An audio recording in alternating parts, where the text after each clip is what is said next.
Annabel, sweetie, this table is for family. Why don't you find yourself a spot at the bar? My mom said it with a smile, in front of 30 guests, at my grandmother's 80th birthday dinner. Everyone laughed. A few nodded along like it was perfectly reasonable. Then the waiter placed a $3,270 bill in front of me. Just me. For all 30 of them. I took a sip of water, smiled, and paid every cent. But before I could stand, a voice from the head of the table cut through the room. Just a moment, please. What happened next cost my mother everything she'd spent 24 years stealing. Before I go on, please take a moment to like and subscribe, but only if you genuinely connect with this story. Drop your location and your local time in the comments. I love knowing where you're watching from. My name is Annabel. I'm 29 years old. And this is how I stopped letting my family treat me like a guest in my own life. Now let me take you back to Crestwood, Georgia, to the night everything changed. I was 5 when I moved into the Everett house. My parents, my real parents, James and Lucy, died on a Tuesday. A pickup truck ran a red light on Route 9 and hit them head on. I was at daycare, finger painting a lopsided sunflower. By the time they found me, I was an orphan. Richard Everett was my father's older brother. He insisted on taking me in. His wife, Diane, did not insist. I learned that early. Kyle and Madison, their biological kids, had bedrooms upstairs, matching bedspreads, glow-in-the-dark stars on the ceilings, nightlights shaped like animals. My room was in the basement, next to the washing machine. It had a window the size of a shoebox, and some nights the dryer would kick on at 2 in the morning, and I'd lie there listening to it thump like a second heartbeat. Diane never hit me. She was smarter than that. Her cruelty lived in small omissions, the kind no one sees unless they're the one being omitted. 3 plates on the table instead of 4. Oh, Annabel, I keep forgetting. Grab one yourself. Family photos on the mantel, on the stairwell, on the Christmas card.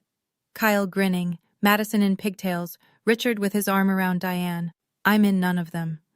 When I was 8, I asked why. Diane looked at me like I'd asked why the sky was blue.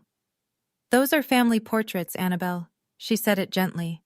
That was the worst part. The neighbors thought she was a saint. That woman took in her husband's niece, gave up everything. I heard it at church, at the grocery store, at school pickup. What I didn't know, what I wouldn't know for 24 more years, was that my parents hadn't left me with nothing. They'd left me $600,000, and Diane had spent every cent. By 16, I understood the rules. Kyle got a car for his birthday, a used Camaro, but still. Madison got braces, a violin, summer camp in the Blue Ridge Mountains. I got the employee discount at Hank's Grocery on Route 12, where I stocked shelves 3 nights a week to pay for my own school supplies. The year Kyle left for college, I asked Richard if there was money set aside for me too. We were in the garage. He was sorting wrenches, not looking at me. I'll talk to Diane, he said. Diane's answer came at dinner. College isn't for everyone, Annabel. You're good with your hands. Kyle's tuition was $80,000. I know because I saw the check on the kitchen counter, written out in Diane's handwriting, and I remember thinking that was more money than I could imagine. I didn't argue. I applied to the community college nursing program on my own, took out federal loans, and worked double shifts at Hank's every summer. The thing about holidays was the photos. Every Thanksgiving, every Christmas, Diane staged her perfect family portrait in front of the fireplace. She'd hand me the camera. You're the best photographer in the house, Annabel. So I'd frame them. Kyle in his college hoodie, Madison with her new earrings, Richard stiff in his flannel, Diane beaming in the center. And I'd press the shutter button and the flash would go off, and the image would freeze them exactly the way Diane wanted the world to see them. A complete family. I wasn't in a single one. But there was one person in that family who never forgot me. One person who set a place for me every single time, without being asked. Eleanor Everett was 80 years old, 5'2", and the only person in that family who made me feel like I had a right to breathe. She was Richard's mother, a retired school teacher with a kitchen that always smelled like cinnamon, and a voice that could silence a room without rising above a whisper. Every Sunday, Eleanor picked me up at 9 sharp. We'd drive to her cottage on Maple Hill, and she'd teach me how to bake, apple crumble, buttermilk biscuits, peach cobbler from scratch. While the oven hummed, she'd tell me stories about my father. James had your eyes, she'd say, rolling dough with flour-dusted hands. And your mother, Lucy smiled like sunshine after rain. You have that same smile, Annabel.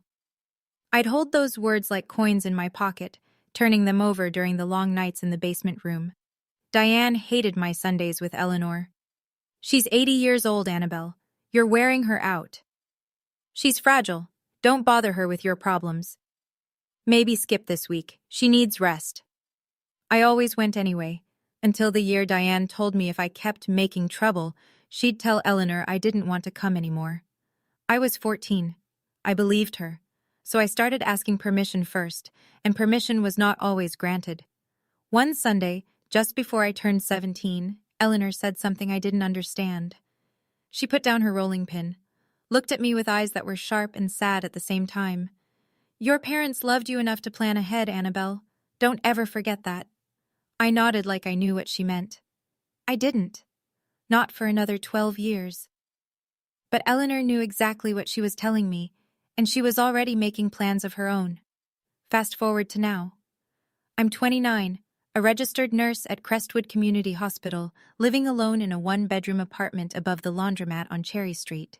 It's small, it's loud on wash days, and it's mine. Eleanor's health has slowed in the past year. Her knees ache, she gets winded on stairs. But her mind is a steel trap, and every Sunday I still drive to Maple Hill. The rest of the family knows what Eleanor has.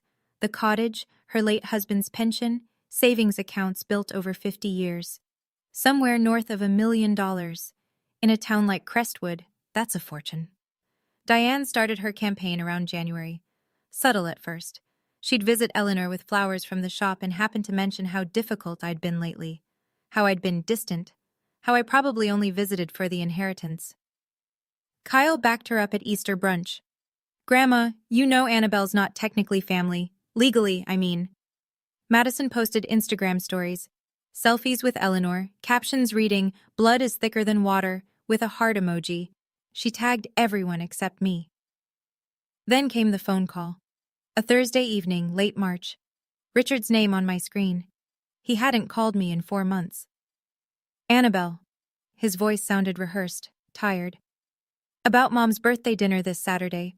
Maybe it's better if you don't come, for everyone's sake. I held the phone away from my ear, stared at the ceiling. Whose sake, Richard? He paused. It'll just cause tension. You know how Diane gets.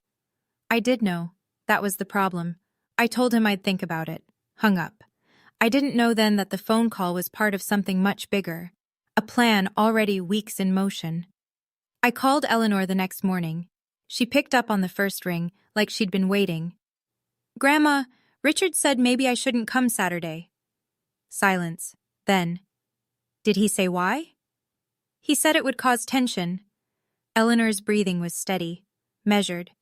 When she spoke, her voice was different, urgent in a way I'd never heard. You have to come, Annabel, no matter what. Promise me. I promise. And wear something nice, something that makes you feel strong. I almost laughed. Grandma, it's dinner. Promise me. I promise. She paused, and I heard the creak of her rocking chair. I love you, sweetheart. More than you know. She hung up before I could ask why her voice was shaking. That Saturday, I stood in front of my closet for 30 minutes. I didn't own much. Nurses don't need a lot of formal wear. But tucked in the back was a navy dress I'd bought for a friend's wedding 2 years ago. Simple. Fitted. The kind of dress that says I belong here without saying anything at all. I put on my mother's pearl earrings, the only thing of hers I had. Eleanor gave them to me on my 18th birthday. Lucy wore these the night she met your father, she told me. I wrapped Eleanor's gift, a hand-bound photo album I'd spent weeks making, filled with pictures of us baking together, printed from my phone. In the car, my hands were steady on the wheel. I knew Diane would try something. She always did at gatherings. A comment here, a seating arrangement there, a reminder of my place. But this was Eleanor's birthday. Maybe her last one. I wasn't going for Diane. I was going for the only person who never made me prove I belonged. The Magnolia Room sits on the corner of Main and Birch. White columns, magnolia trees flanking the entrance, the only restaurant in Crestwood that requires a reservation. For Eleanor's 80th, Diane had booked the entire main dining room. 30 guests, crystal glasses, white linen, a jazz quartet playing low in the corner. I arrived 10 minutes early, placed my gift on the table by the door. Diane saw me walk in. Her eyes tracked me across the room, but she didn't speak, just lifted her wine glass and turned back to a conversation with Uncle Harold. Eleanor sat at the head of the long table. She looked tired, thinner than last Sunday, her cardigan hanging loose on her shoulders. But when she saw me, her face changed. She reached out with both hands. "There you are." I leaned down, kissed her cheek, and felt her grip tighten around my fingers, tight enough to hurt. "Sit by me," she whispered. I pulled out the chair to her left. Then I noticed the man on her right. Silver hair, gray suit, leather briefcase tucked under his chair. I'd never seen him before. He gave me a polite nod but said nothing. "Who's that?" I asked Eleanor quietly. "A friend," she said. "You'll meet him later." Kyle arrived next, laughing too loud about something on his phone. He saw me, stopped mid-laugh. "Oh, you actually came." Madison trailed behind, already angling her phone for a selfie with the chandelier. She positioned herself next to Eleanor, framing the shot carefully. I watched her adjust the angle 3 times, each time making sure I wasn't in it. Dinner started. Plates came out. Conversation hummed. Everything felt normal, but in this family, normal was just the overture before the storm. Diane stood up between the appetizer and the main course. She tapped her glass with a butter knife. The jazz quartet stopped. "Thank you all for being here tonight," she said, voice honey warm, scanning the room. "Family means everything to us Everetts." She lingered on the word family. Her eyes found mine for exactly 1 second. "I'd like to introduce everyone at our table. My wonderful son, Kyle. Some of you know he just closed a big deal in Savannah." Kyle raised his glass. "My beautiful daughter, Madison. She's been taking such good care of Grandma lately." Madison blew a kiss to Eleanor. "And of course, my husband Richard, the backbone of this family." Richard nodded stiffly. That was it. 3 children introduced. The full roster according to Diane. A woman across the table, I didn't recognize her, maybe someone from Richard's work, leaned forward. "And who's this lovely young lady beside Eleanor?" Diane blinked, then smiled. "Oh, that's Annabel. She grew up around us. Grew up around us, like a stray cat fed on the porch." The woman nodded politely. The moment passed. Then Madison reached across me for the bread basket. Her elbow caught my wineglass, red wine, straight down the front of my navy dress. "Oops," Madison pressed her napkin to her lips. "Sorry, white would have been a safer choice for you." A few people chuckled. Kyle smirked into his water glass. I looked down at the stains spreading across my lap, dark red, blooming like a bruise. I didn't react. I picked up my napkin, dabbed the fabric twice, and set it back on my knee. Eleanor's hand found mine under the table. She squeezed once, I squeezed back. The main course arrived: filet mignon, roasted asparagus, truffle mashed potatoes. The smell alone was worth more than my weekly grocery budget. That's when Diane made her move. "We need to rearrange a bit," she announced. "Uncle Harold needs more room for his chair. Annabel, sweetie, the bar has some lovely seats. You'd be more comfortable there." It wasn't a question. Kyle leaned back. "Yeah, it's not like you're giving a toast." A few people at the far end of the table exchanged glances. 1 or 2 laughed. Not cruelly, just the automatic laugh people give when they don't want to make things awkward. No one objected. I looked at Richard.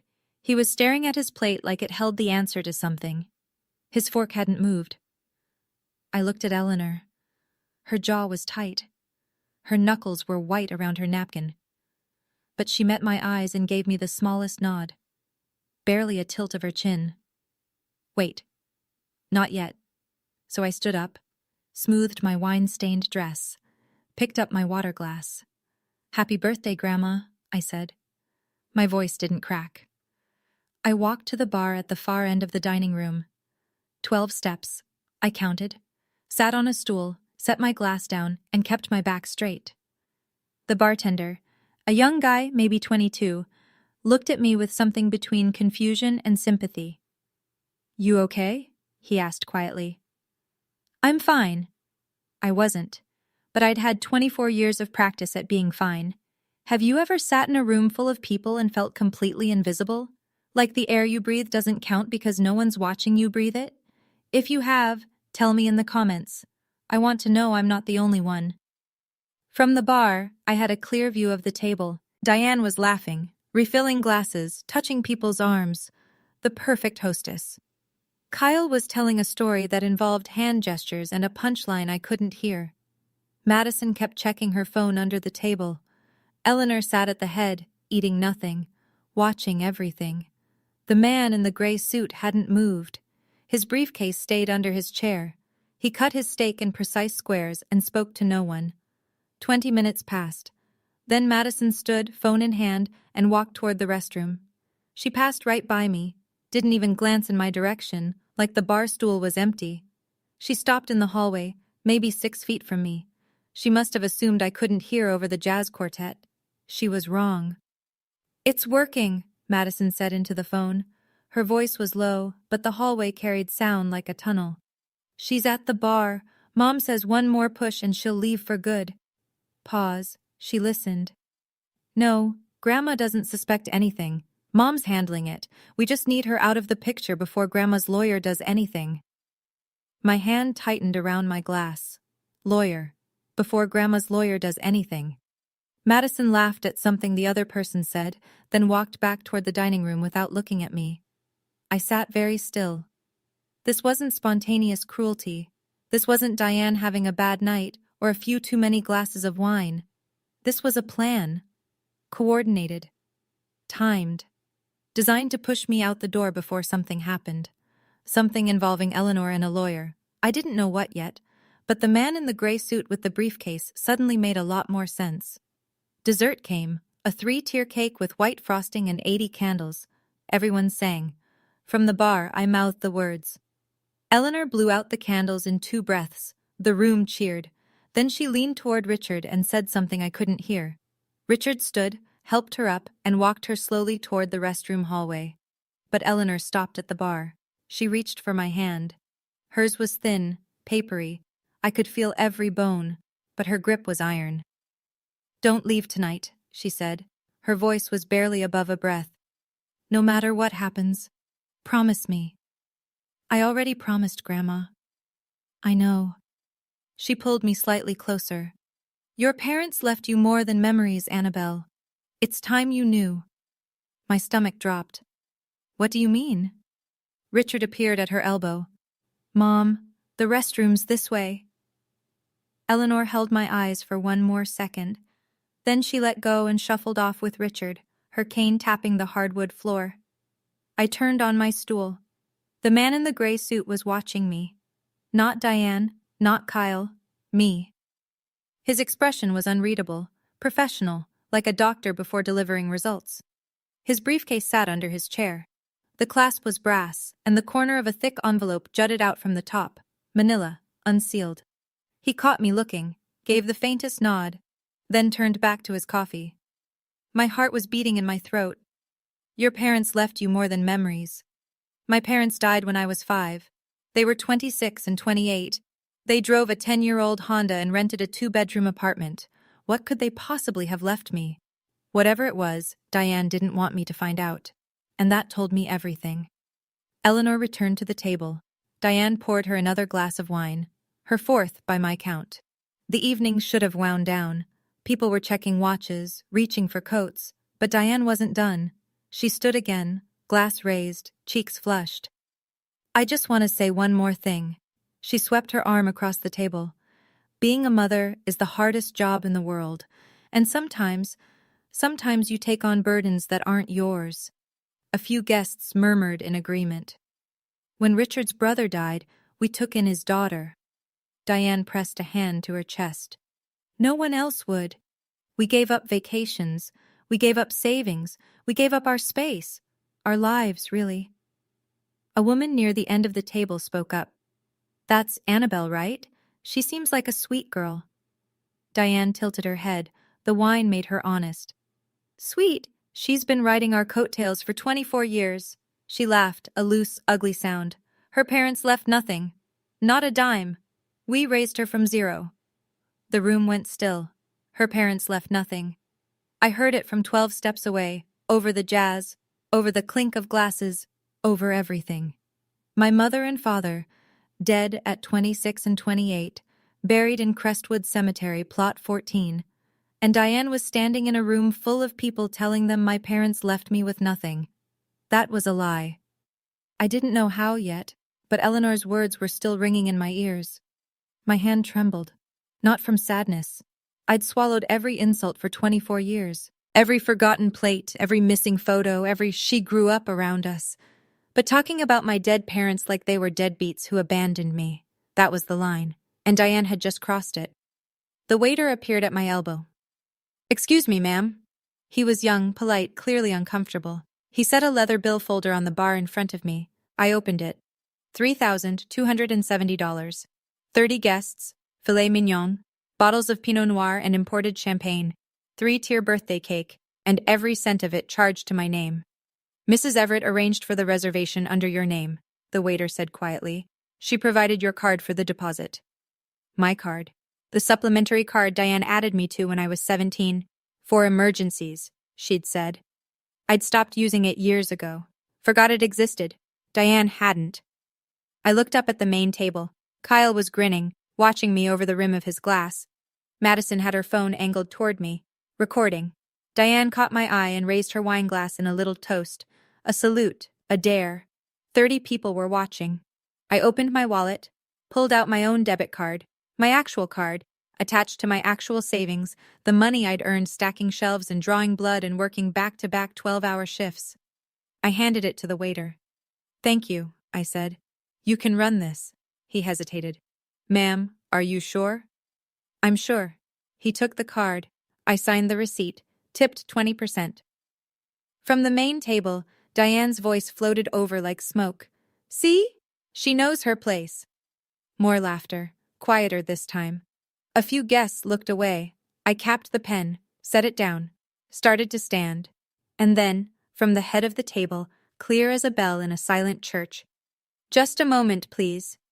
Eleanor's voice. And it stopped the room cold. Every head turned. Eleanor pushed back her chair. The man in the gray suit stood first, offering his arm. She took it, steadied herself, and straightened to her full 5'2". The jazz quartet had stopped between songs. The timing was accidental. Or maybe it wasn't. The only sound was the faint clink of someone setting down a fork. Eleanor looked around the room the way she must have looked at a classroom of restless children. Patient, firm, absolute. "Before anyone leaves," she said, "I have something to say. It is my birthday, after all." Diane's smile flickered. "Mom, it's been a long night. You should rest." "Sit down, Diane." 3 words. No volume, no anger. Just the kind of authority that comes from 80 years of never bluffing. Diane sat. Eleanor turned to me. "Annabel, come back to the table, sweetheart." I didn't move at first. 24 years of conditioning will do that. Freeze you in place even when someone's reaching out. But Eleanor held her hand toward me, and something in her face said now. I walked back. 12 steps, the same 12 I'd counted on the way out. Kyle shifted in his seat. Madison lowered her phone. Eleanor waited until I was standing beside her. Then she placed her hand on my arm and said, loud enough for every guest in that room, "You belong here more than anyone at this table." The silence that followed was the thickest I've ever felt, like the air itself was holding its breath. Then the man in the gray suit reached under his chair, pulled out his briefcase, set it on the table, unclasped it, and placed a thick manila envelope next to Eleanor's untouched dessert. Nobody was laughing now. Eleanor rested one hand on the envelope, the other gripped her cane. "Diane just told this room that Annabel's parents left nothing." She paused. Let the sentence sit. "I'd like to correct that." She nodded to the man beside her. "This is Thomas Garrett. He's been my attorney for 12 years. Thomas Garrett stepped forward, adjusted his glasses. His voice was flat, factual, the kind of voice that reads numbers in courtrooms. James and Lucy Everett established a trust fund for their daughter, Annabel, in 2001. The principal amount was $600,000. a combination of life insurance payouts and savings. Richard and Diane Everett were named as custodial trustees. The room didn't gasp. This wasn't a movie. But I watched 30 faces rearrange. Confusion first, then math, then slow dawning understanding. $600,000. My parents had left me $600,000. Eleanor's voice cut through again. That money was meant for Annabel's education, her first home, her future. She looked directly at Diane. Every penny is gone. Diane's face drained of color. Not red anymore. White. The kind of white that comes before a lie or a scream. That's not... She gripped the edge of the table. Mom, this isn't the place for this. Eleanor didn't blink. You chose this place, Diane. You chose to humiliate my granddaughter in this room, in front of these people. So I will set the record straight in this room, in front of these people. Kyle shot to his feet. Grandma, you're confused. You don't know what you're... I have bank records, Kyle. Eleanor's voice was quiet. Final. Sit down. Kyle sat. I couldn't feel my hands. Thomas Garrett opened the envelope and laid a stack of papers on the white linen tablecloth. These are notarized copies of bank statements from the trust account, he said, spanning 18 years. He didn't read every line. He didn't need to. He summarized in the same flat, courtroom voice. $80,000, withdrawn in 2008. Corresponds to tuition payments for Kyle Everett at the University of Georgia. Kyle's jaw locked. He stared at the paper like it might burst into flames. $45,000? 2015. A BMW 3 Series registered to Madison Everett. Madison's phone slipped from her hand. It hit the table with a crack. $120,000 between 2010 and 2018. Home renovations at 14 Birch Lane. The Everett family home, where I slept in the basement. $95,000, various vacation expenses, Myrtle Beach, Disney World, Lake Tahoe. Places I was never invited. The remaining balance, drawn incrementally over 20 years, personal expenditures by Diane M. Everett. 30 people stared at those papers. I watched their expressions shift, from polite dinner party neutral to something harder. A woman near the center of the table put down her napkin and pushed her chair back slightly, as if she needed distance from the table itself. Mrs. Patterson, Diane's closest friend, her church group confidant, looked at Diane with an expression I'd never seen directed at her before. Doubt. Madison's voice broke the silence. That money was for the whole family. It was for Annabel. Eleanor pointed a thin finger at the stack. Her name, her fund, not yours. Richard hadn't moved. His face was the color of the tablecloth. His hands were flat on the table, palms down, as if bracing for an earthquake. I sat there, tears running down my cheeks. I didn't wipe them. Eleanor let the silence hold for 3 full seconds. Then she spoke again. I've spent 80 years watching who in this family deserves what. I've made my decision. Thomas Garrett straightened his tie. Mrs. Eleanor Everett has formally revised her estate plan. Effective immediately, Annabel Everett is named as sole beneficiary. The room fractured. Kyle knocked his chair backward, standing up. You can't do this! Madison started crying. Loud, messy sobs, mascara streaking. Diane's voice was a blade. She's not even your real grandchild! Eleanor turned to Diane, slowly, the way you turn to face something you've seen coming for a long time. She is my son James's daughter. She is more Everett than you will ever be, Diane. Kyle jabbed a finger toward me. This is manipulation. She's been working on Grandma for years. Eleanor didn't raise her voice. The only person who manipulated anyone in this family is sitting right there. She pointed her cane at Diane. The tip trembled, but the aim was exact. Richard still hadn't spoken. He sat with his hands flat on the table, staring at the candles, looking like a man watching his house burn from the inside. I opened my mouth, closed it, opened it again. I didn't ask for any of this, I said. My voice was steady. Barely. I just wanted to have dinner with my grandmother. Eleanor reached into the pocket of her cardigan, pulled out a photograph, creased and soft from years of handling. She held it up. A man, young, dark-haired, grinning, holding a toddler in a yellow dress. Your father asked me to look after you, Eleanor said. I'm keeping my promise. I took the photo.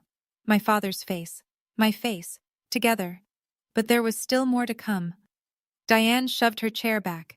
It hit the wall with a crack that made the bartender flinch. This dinner is over. She grabbed her purse, then spun toward Eleanor. You're clearly not in your right mind.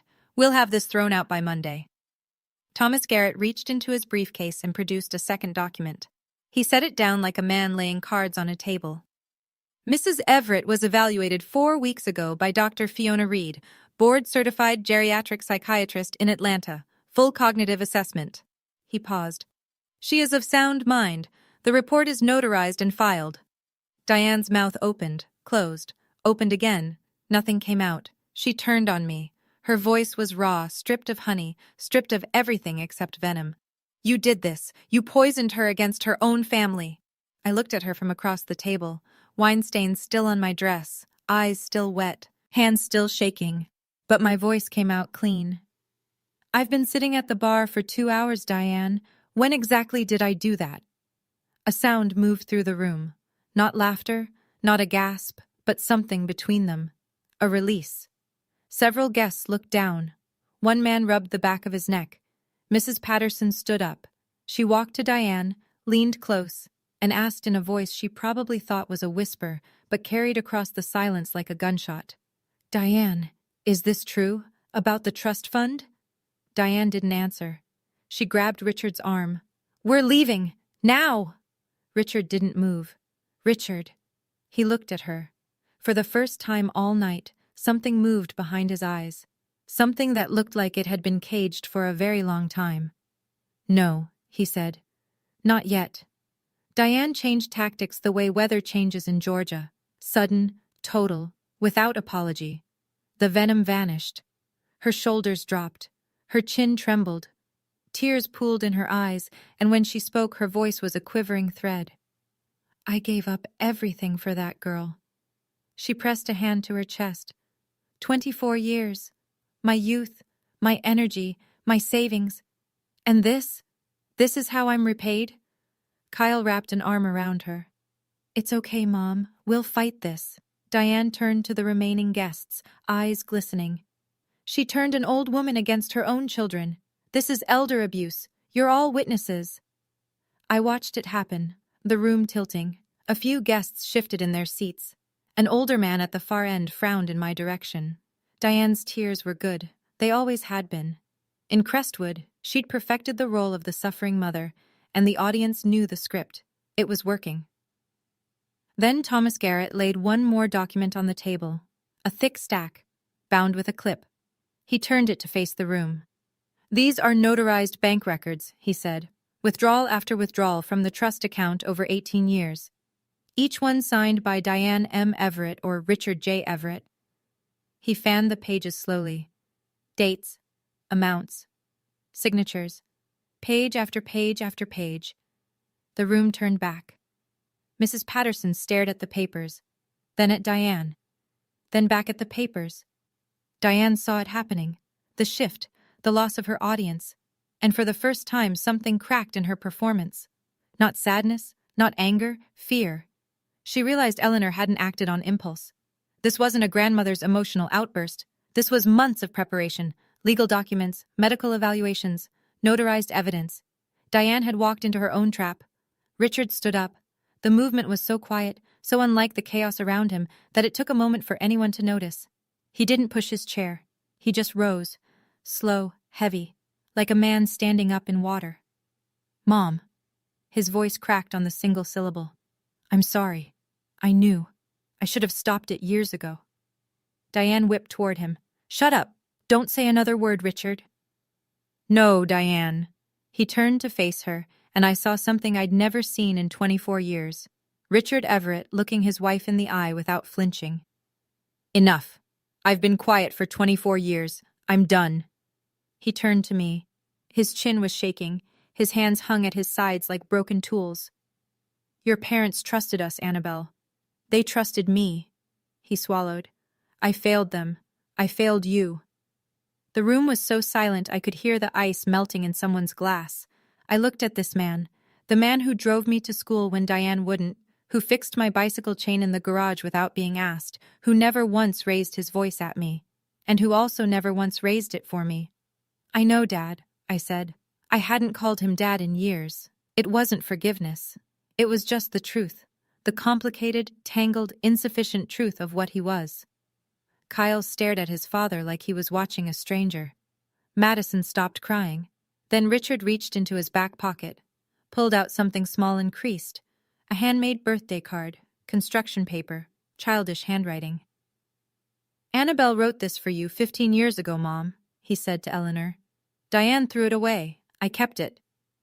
Eleanor took the card with trembling hands, read it, and wept. I stood up, not fast, not dramatic, just stood, the way you stand when you've made a decision that took 24 years to arrive. The room was watching. 30 faces, some sympathetic, some stunned, some already composing the version they'd tell tomorrow at church or the grocery store. I didn't care about any of those versions. I looked at Diane. I'm not going to yell, I said. I'm not going to call you names, but I'm done being the person you wipe your feet on. I'm done sitting at the bar while you decide who counts as family. Diane's mouth moved, but nothing came out. I turned to Kyle and Madison. I don't hate either of you, but I won't pretend anymore. Madison looked at the floor. Kyle looked at the wall. Neither of them looked at me. I turned to Eleanor, took her hand. Thank you for keeping your promise to my dad. Eleanor squeezed my fingers. Her eyes were still wet, but she was smiling. A thin, fierce, satisfied smile. Then I faced the room one last time. 30 people. Crystal glasses. White tablecloths stained with an evening no one would forget. I paid the bill, I said. That's the last thing I'll ever pay for this family. I helped Eleanor to her feet. Thomas Garrett collected his briefcase, tucked the documents inside, and followed us toward the door. Behind us, Diane's voice clawed after us. You'll hear from our lawyer. Eleanor stopped, turned, looked at Diane over her shoulder with the patience of a woman who had been planning this moment for 2 years. Please do, she said. Thomas is very thorough. We walked out into the March night. The air was cold and sharp and clean. The real fight was just beginning. 2 weeks later, Diane launched her counteroffensive. The Facebook post went up on a Tuesday afternoon. 12 paragraphs of carefully crafted victimhood. She described herself as a loving mother who'd sacrificed everything for an ungrateful adopted child. She wrote about Eleanor's declining mind and my calculated manipulation of a vulnerable elderly woman. She used the phrase elder abuse 3 times. In a town of 9,000 people, that post spread like fire through dry grass. By Wednesday morning, it had 200 shares. People I'd known my whole life started looking at me differently. A nurse at the hospital asked me, voice low in the break room, "Is it true about your grandmother?" A neighbor crossed the street when she saw me coming. Then came the legal assault. Kyle hired a lawyer, Brian Prescott, the most expensive attorney in the county, and filed a petition to challenge Eleanor's will. The grounds: undue influence. The claim was that I had isolated Eleanor from her family and coerced her into changing her estate plan. The irony was so thick I could have choked on it. Madison sent me a text at 11 at night. I still have it saved. We'll drag this out until you're broke. You'll wish you'd stayed at the bar. I sat on my apartment floor that night, reading letters and comments and text messages from people who'd never bothered to hear my side. My savings account had $31,000 in it, every penny from 6 years of nursing. That wouldn't last long against Brian Prescott's hourly rate. But Thomas Garrett had already prepared for this. Eleanor had already prepared for this. They'd been ready for Diane's war long before Diane knew she was fighting one. Thomas Garrett called me on a Thursday. "We're filing a counterclaim," he said. No preamble. Breach of fiduciary duty. Your parents designated Richard and Diane as custodial trustees. That carries a legal obligation. Every dollar in that fund was required to be used solely for your benefit. And they used it for Kyle's tuition, Madison's car, their vacations. For 18 years. I could hear him turning pages. The documentation is thorough: bank records, withdrawal slips, corresponding purchases. Your grandmother spent 6 months compiling this. 6 months. While I was driving her to Sunday brunch and thinking everything was normal, Eleanor had been building a case. Thomas filed the counterclaim in county court. Breach of fiduciary duty, requesting full restitution of the $600,000, plus interest, plus legal fees. In the same filing, he submitted Dr. Fiona Reed's cognitive evaluation. Eleanor had scored in the 97th percentile for her age group. Sound mind didn't begin to cover it. Kyle's lawyer, Brian Prescott, reviewed our filing. I know what happened next because Thomas told me. Prescott called Diane that same evening. Mrs. Everett, I'd strongly advise you to settle. Diane's answer, according to Thomas, was 4 words. I'd rather burn everything. Sometimes I wonder, if I just walked away that night, taken whatever scraps they offered and disappeared, would life have been easier? Simpler? But then I think about my parents. They set up that fund when they were 25 years old. They planned for a future they wouldn't live to see. They did that for me. I couldn't walk away from that. Would you? I'm curious. Would you fight to the end, or cut your losses and move on? Tell me in the comments. I've thought about this 1,000 times. The hearing took place 6 weeks later at the Mercer County Courthouse, a brick building with columns that needed painting, and a flagpole that leaned slightly to the left. Not dramatic, not cinematic, just a courtroom with fluorescent lights and a judge named Harriet Dawson who wore reading glasses on a chain. I won't recount every motion and objection. Court isn't like television. It's slow and procedural and smells like old carpet. But here's what mattered. Kyle's petition to challenge Eleanor's will was dismissed. Dr. Reed's evaluation was airtight. Thomas had documented every interaction between Eleanor and me for the past 2 years. Dates, witnesses, context. There was 0 evidence of isolation or coercion. The judge said it plainly. The petitioner has presented no credible basis for the claim of undue influence. Then came the counterclaim. Thomas laid out 18 years of withdrawals. Names, dates, amounts, corresponding purchases. Every page notarized, every signature verified.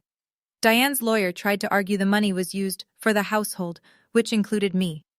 Thomas produced my tax returns, my student loan statements, my pay stubs from Hank's grocery. The judge did the math herself. The court finds that the defendants systematically misappropriated funds entrusted to them for the benefit of a minor, Judge Dawson said. The court orders full restitution. $600,000, plus interest, plus Thomas's fees. Roughly $720,000 in total. Diane gripped the defense table. Kyle slammed his palm down. Madison cried. Richard sat perfectly still, hands folded, and said nothing throughout the entire proceeding. We walked out into the parking lot, Thomas, Eleanor, and me. The sun was harsh and bright. Then I heard footsteps behind me, Richard jogging to catch up, holding a battered shoebox against his chest. Richard held out the shoebox. His hands were shaking. This is everything I saved, he said. Photos, your mother's journal, your birth certificate. Diane wanted to throw it all away after the funeral. I hid it in the garage behind the paint cans. I took the box. It weighed almost nothing. I'm not asking you to forgive me, Richard said. I just didn't want you to lose them twice. He turned and walked to his truck. Didn't wait for a response. I stood in the parking lot holding a shoebox full of my parents, and I watched him drive away. That was the last time Richard and I spoke face to face. The fallout in Crestwood was swift and merciless. The way small towns handle scandals they can't ignore. Diane's Facebook post, the one with 200 shares, became evidence of a different story. People reread it through new eyes. The comments section turned. Mrs. Patterson, the church group friend who'd asked Diane about the trust fund at the restaurant, called Diane the following Sunday. I think you should find another church group, Diane. The flower shop on Oak Street, Diane's Petals, the one she'd run for 15 years, lost 1/3 of its customers in a month. In a town that runs on reputation, a court ruling is a scarlet letter.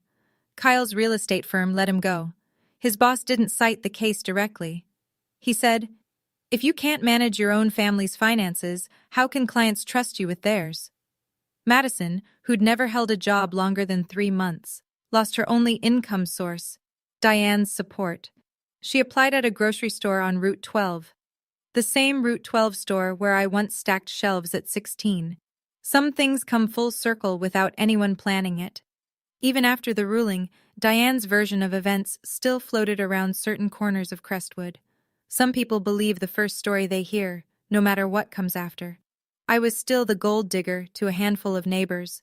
Still, the adopted girl who manipulated a sick old woman in a few group chats. Then Nora got involved.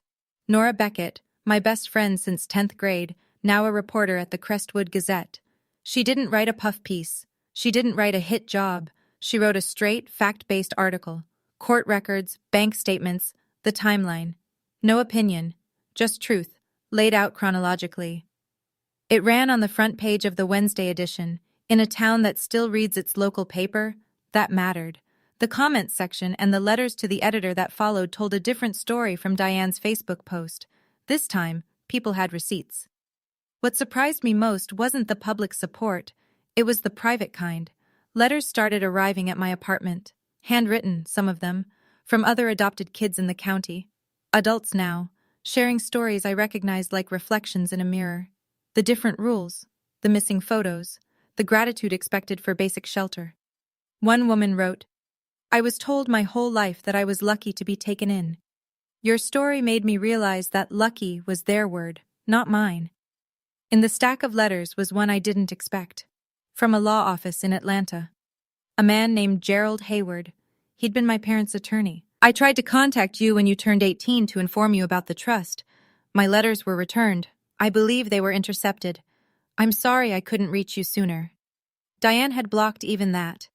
The Sunday after Nora's article ran, I drove to Maple Hill. Eleanor was on her porch, rocking chair moving in that slow rhythm I'd known since I was 5. 2 cups of tea sat on the side table. She always set out 2 cups before I arrived. Always. I sat down. Didn't speak for a while.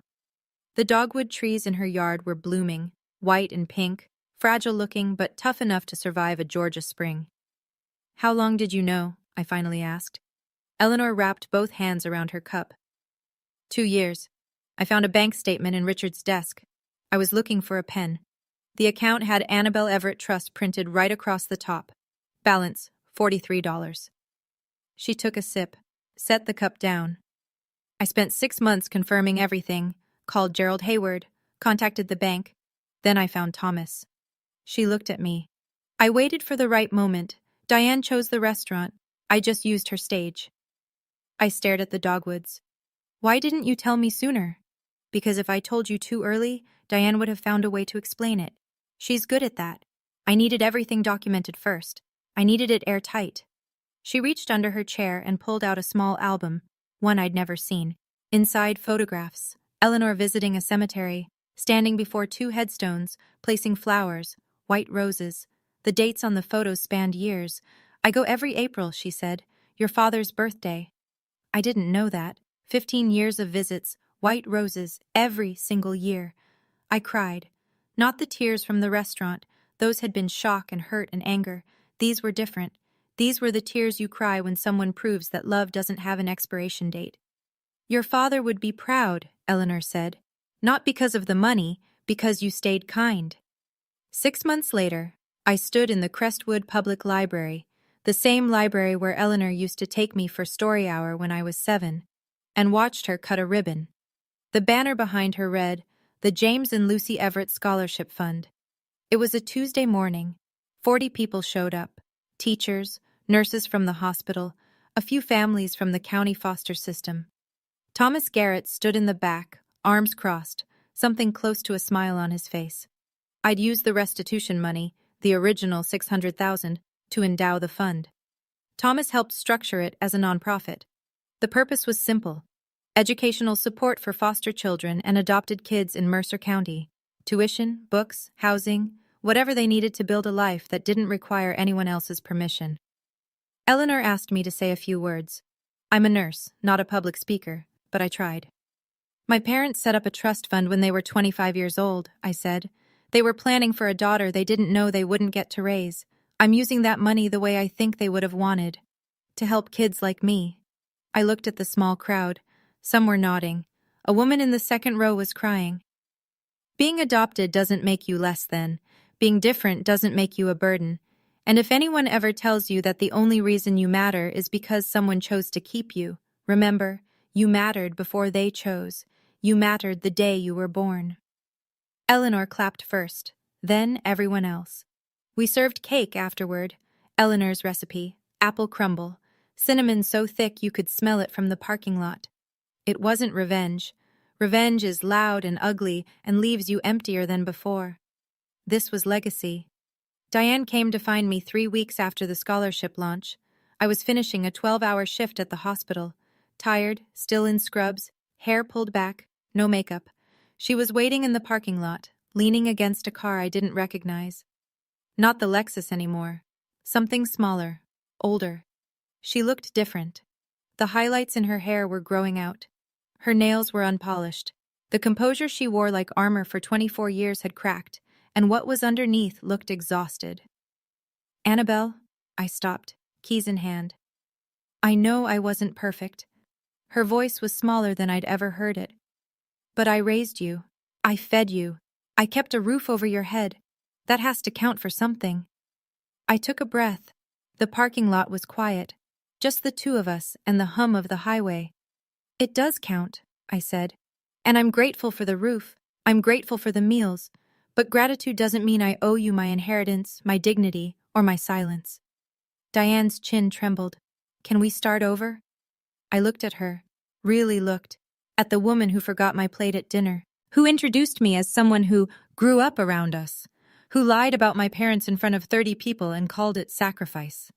"No," I said, "we can't start over, but I'm not going to take anything from you, and I'm not going to let you take anything from me. Not anymore. That's the boundary." She opened her mouth, closed it, nodded once, small, defeated, and walked back to her car. I watched her pull out of the lot and turn onto Route 12. I didn't call after her. I went inside, clocked in for the night shift, and took care of my patients. Life continues. Diane sold the house on Birch Lane, the one renovated with my trust fund money. After the settlement, legal fees, and back taxes, she cleared just enough to rent a 1-bedroom apartment on the east side of town. The flower shop closed in August. 15 years of Diane's petals, gone. The sign hung in the window for weeks before someone finally took it down.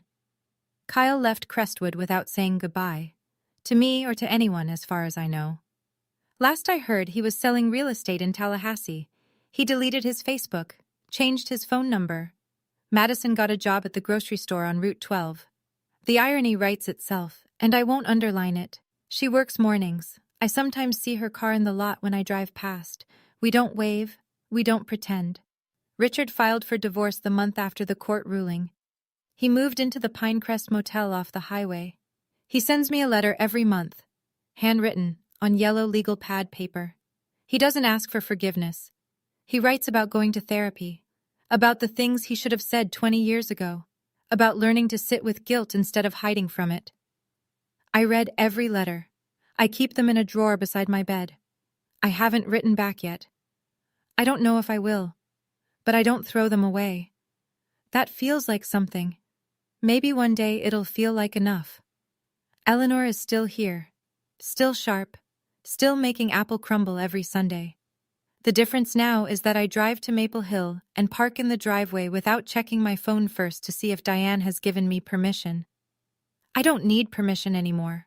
I never did. I'm not telling you this story to gloat. I'm telling you because for 24 years, I believed that belonging was something other people could give me or take away. That if I was just quiet enough, grateful enough, small enough, eventually Diane would look at me and see a daughter instead of a debt. She never did. And that was never my failing. It was hers. If you're in a situation like mine, where someone uses the word family like a leash, where gratitude is just another name for control, I want you to hear this. Setting a boundary is not revenge. It's not cruelty. It's not even anger. It's the moment you stop agreeing that you're worth less than they've decided. Boundaries aren't walls. They're doors. You choose who walks through. I still work at Crestwood Community Hospital. I still live above the laundromat on Cherry Street. The dryer downstairs still kicks on at 2 in the morning sometimes, and I lie there listening to it. But now, in my own apartment, it sounds different. It sounds like my life, not someone else's leftovers. On my nightstand, there's a photograph. A young man with dark hair, grinning, holding a toddler in a yellow dress. Behind them, sunlight. Ordinary, beautiful, permanent sunlight. I finally feel like I'm home. Thank you for staying until the end. If this story touched something in you, press that like button so more people get to hear it. And if you've ever been told you should be grateful for less than you deserve, write it down. Put it in the comments. I read every single one, and I promise you, you're not alone. There's another story waiting for you in the description below. I think you'll feel it the same way. I'll see you there.